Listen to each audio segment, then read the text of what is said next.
Cara membukukan transaksi kas dalam laporan keuangan berjati diri koperasi pada bagian pertama. Sebuah sumbangan pemikiran oleh Nugroho, praktisi koperasi.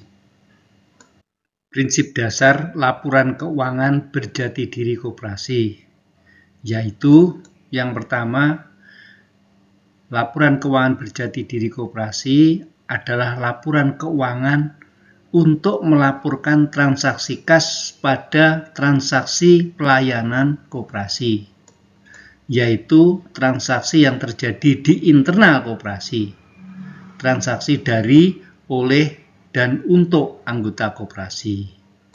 Yang kedua, laporan keuangan berjati diri koperasi adalah laporan keuangan untuk melaporkan transaksi kas pada transaksi bisnis koperasi, yaitu transaksi eksternal koperasi, transaksi yang terjadi antara koperasi dengan bukan anggota atau masyarakat.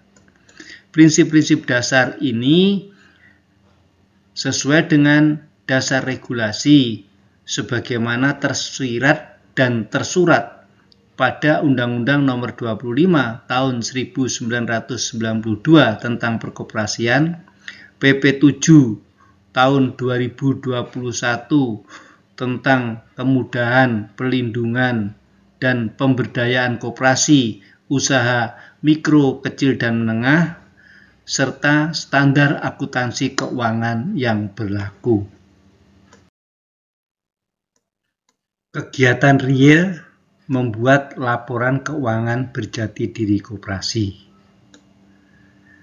Kegiatan real membuat laporan keuangan berjati diri koperasi meliputi kegiatan mencatat, mengakui, dan mengungkapkan pada kas koperasi tentang kas masuk dan kas keluar. Dari mana atau sumbernya dari mana kas masuk pada kas koperasi? Yang pertama dari anggota. Yang kedua dari bukan anggota. Kas masuk dari anggota diakui dicatat sebagai modal. Sedangkan kas masuk dari bukan anggota diakui sebagai pinjaman dari bukan anggota, hibah dari bukan anggota, modal penyertaan dari sesama pelaku ekonomi atau dari badan usaha atau dari bukan anggota. Yang keempat, penghasilan bisnis dengan bukan anggota ketika koperasi melakukan transaksi bisnis dengan masyarakat. Sekarang kemana tujuan kas keluar dari kas koperasi? Kas koperasi keluar yang pertama tujuannya untuk anggota. Yang kedua untuk bukan anggota. Kas keluar untuk anggota digunakan untuk melayani kebutuhan anggota. Yang kedua untuk pemenuhan hak anggota. Sedangkan kas keluar untuk bukan anggota digunakan untuk mengembalikan pinjaman kepada bukan anggota, kalau koperasi punya pinjaman kepada bukan anggota tentunya. Yang kedua, kewajiban kepada pihak bukan anggota seperti membayar pajak, membayar rekening listrik, membayar rekening air, dan lain-lain. Yang ketiga, untuk mengembalikan modal penyertaan ketika habis atau jatuh tempo dari perjanjian yang dibuat antara koperasi dengan badan usaha yang lain atau koperasi yang lain dalam hal kerjasama untuk modal penyertaan.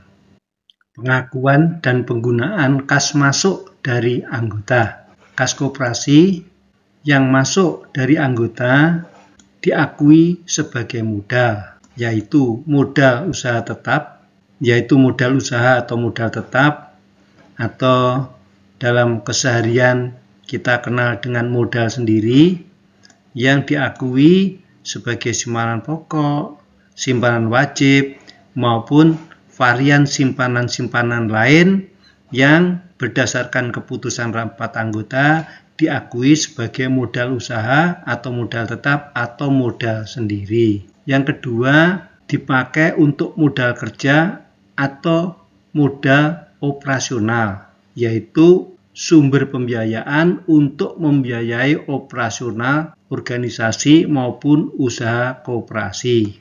Modal kerja atau modal operasional yang berasal dari anggota ini diakui dengan rekening simpanan pembiayaan dari anggota, yaitu simpanan yang dihimpun bersama dari seluruh anggota untuk pembiayaan bersama organisasi maupun usaha koperasi yang dimilikinya. Yang kedua, bisa dari varian simpanan-simpanan lain yang berdasarkan rapat anggota dikumpulkan dari seluruh anggota untuk sumber pembiayaan operasional, baik operasional organisasi maupun usaha koperasi. Sekarang mari kita pahami bersama pengakuan dan penggunaan kas keluar untuk anggota. Kas koperasi yang keluar untuk anggota yang pertama dipakai untuk melayani kebutuhan anggota sendiri, yaitu untuk pemberian pinjaman dalam usaha simpan pinjam, untuk memenuhi kebutuhan anggota seperti belanja bareng ketika koperasi membuka unit pertokoan, atau untuk melayani kebutuhan-kebutuhan anggota yang lain.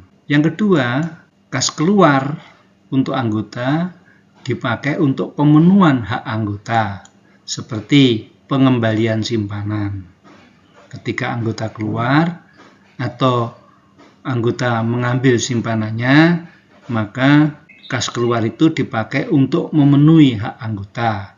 Yang kedua, untuk pemberian santunan atau kesejahteraan anggota sesuai keputusan rapat anggota.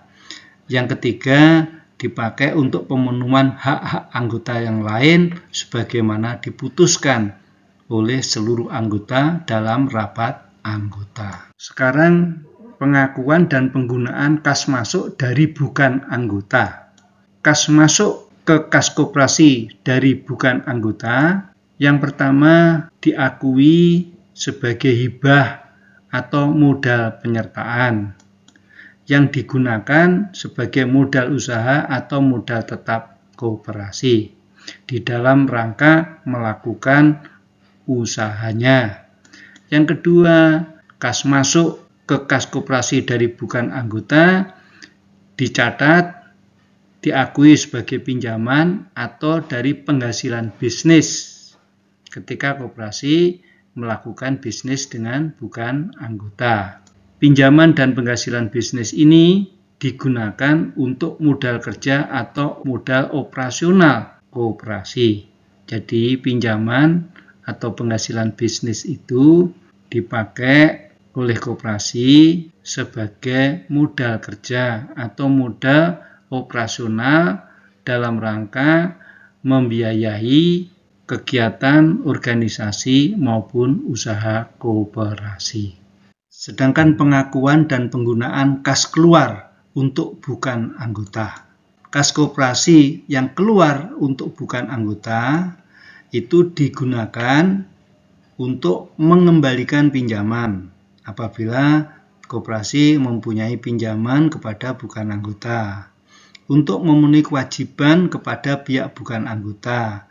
Misalnya, koperasi membayar rekening listrik kepada PLN atau koperasi membayar pajak kepada kantor pajak dan lain-lain. Yang ketiga, untuk mengembalikan modal penyertaan ketika sudah jatuh tempo perjanjian modal penyertaan dengan bukan anggota. Inilah contoh jurnal kas masuk. Dalam uraian yang pertama ada kas masuk 3 juta. kas masuk 3 juta itu berasal dari simpanan wajib anggota 500.000. Pinjaman dari bukan anggota 1,5 juta. Penerimaan dari sewa gedung ketika koperasi mempunyai usaha persewaan gedung sebesar 500.000. Lalu juga simpanan pembiayaan yang dihimpun bersama dari seluruh anggota sebesar 500.000. Nah, jadi ada debit dan kredit yang berimbang pada nilai 3 juta. Selanjutnya perlu kita catat dari contoh jurnal kas masuk di atas. Nomor 1 adalah nilai kas masuk yang diterima pada kas koperasi, dicatat pada sisi debit. Untuk nomor 2 dan nomor 5 adalah kas masuk dari anggota, dicatat pada sisi kredit. Lalu untuk nomor 3 dan 4 adalah kas masuk dari bukan anggota, dicatat pada sisi kredit. Selanjutnya kita lihat contoh jurnal kas keluar. Dalam uraian, kas keluar 2,5 juta. Kas keluar 2,5 juta digunakan untuk mengembalikan simpanan anggota 800.000. Untuk membayar angsuran pinjaman kepada bukan anggota 1 juta. Untuk membayar listrik yang digunakan sebesar 200.000. Lalu untuk pemberian santunan kepada anggota yang terkena musibah sebagaimana keputusan rapat anggota sebesar 500.000. Sehingga pada jurnal kas keluar ada nilai yang berimbang antara debit dan kredit sebesar 2,5 juta. Catatannya sekarang untuk nomor 1 nilai kas keluar dicatat pada sisi kredit. Nomor 2 dan 5 kas keluar untuk anggota dicatat pada sisi debit. Lalu nomor 3 dan 4 kas keluar untuk bukan anggota dicatat pada sisi debit. Selanjutnya perlu kita pahami catatan khusus transaksi kas pada unit simpan pinjam yang membedakan koperasi berbeda dengan badan usaha di luar koperasi seperti bank. Dalam transaksi pada unit simpan pinjam yang dilakukan koperasi, anggota menggunakan modalnya sendiri untuk melayani kepentingan dirinya sendiri. Untuk itu, catatan untuk transaksi kas pada unit simpan pinjam, kas keluar untuk anggota digunakan untuk melayani pinjaman anggota. Sedangkan kas masuk dari anggota dicatat sebagai pengembalian modal yang dipinjam, yaitu angsuran pinjaman. Apabila ada masukan untuk menyempurnakan sumbangan pemikiran sederhana di atas dalam rangka pembuatan laporan keuangan berjati diri koperasi, dipersilakan menyampaikan dalam kolom komentar. Terima kasih, semoga bermanfaat.